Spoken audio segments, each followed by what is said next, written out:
sa katulad na nabanggit natin kanina, itong kapistahan ng Santo Niño, ang pinakaluma, no, na ating demosyon sa bansa natin, more than 500 years ago, at one of the more popular, no, devotions we have itong Santo Niño. Napakagandang debosyon at napakaraming aral na pwedeng mapag-usapan sa kapistahan na ito, no.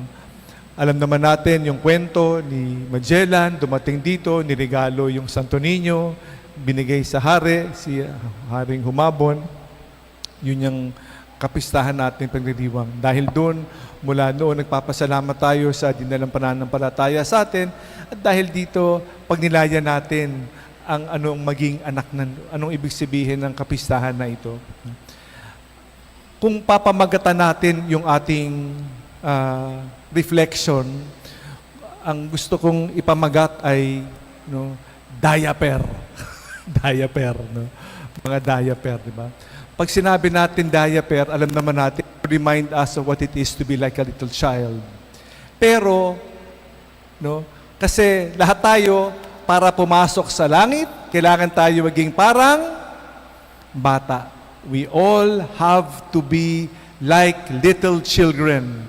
There is no other way to enter the kingdom of heaven unless we become like a child.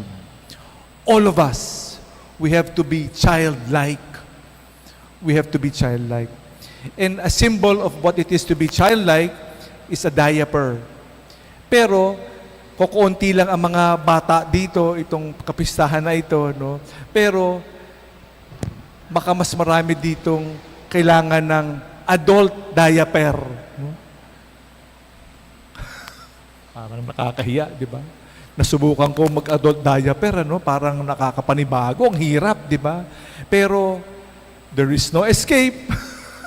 All of us, the time will come, we will go back to diapers. Pagdating sa sakit, di ba? We will have to be totally dependent on others. We have to be like little children again in order to prepare us to enter heaven. We have to be ready. Wag natin, naku, no way, no way. There is no other way. No escape, no escape. This is the reality kailangan natin harapin. At ang kwento ng adult diaper, parang hindi maganda pakinggan, but we have to be ready. It is to prepare us to be humble. It is so humbling. Nakakahiya, no? Nakakahiya, no? Nakakahiya aminin, nakakahiya.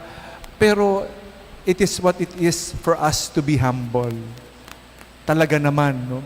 Kasi kung ayaw natin magpakumbaba, there is no place for heaven. Ayaw mo, ha? Ayaw mo. Ayaw mo, gusto mong mataas. Ayaw mo magpakumbaba. Then there is no room for us in heaven. Humility is the lesson being taught to us to be like a little child. So a reality we have to face. The story of the adult diapers. Kasi kukunti lang mga bata dito. We learn from children, no? We learn from children. So we thank God for this reminder, this painful reality, but this is an excited way to look at us, to look as how we are to prepare. Let us not look at it as a burden, but rather an excitement for what is in store. So, mahalaga yung paghahanda eh. Pati yung mindset eh, is very, very important eh.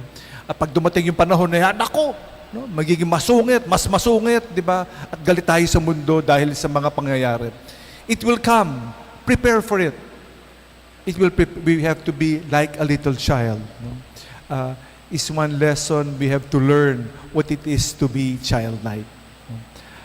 Another lesson I would like to share with little children, we learn from the little children, especially the love and joy of the little children. Ang mga bata, alam naman natin eh, we learn from them. Ang mga bata live in the present moment. They do not live in the past. Puros regret. Kaminsan, yung buhay natin, naku, nung bata pa ako, naku, nung may buhok pa ako, naku, nung malakas pa ako.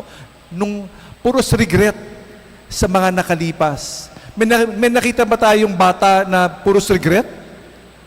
Wala naman mga regret ang mga bata eh. They live in the present. They do not live in the past. They're always in the present moment. No? They do not live in the future. Worried about many things. Ang mga bata, present lang. We learn from them. Because as adults, we worry too much about the past, which tapos na yan, wala tayong magagawa eh. We learn from it.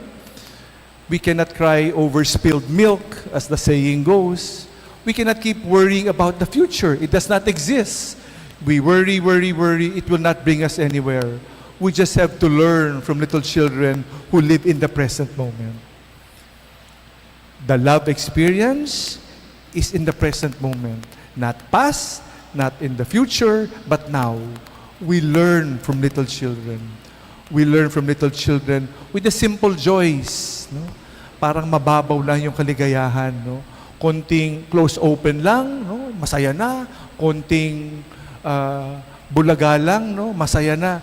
At hindi komplikado. Very, very simple. We learn. No? Wala naman tayo nakikita mga batang nakasimangot. No? Always filled with joy. So there are many, many traits we learn from the little children.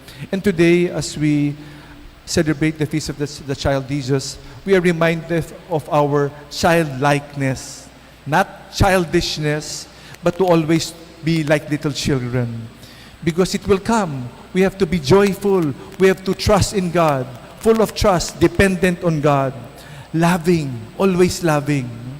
Always loving, pure of love. Because how difficult it is to live in this world without love. If there is no love, what is the reason why we are here?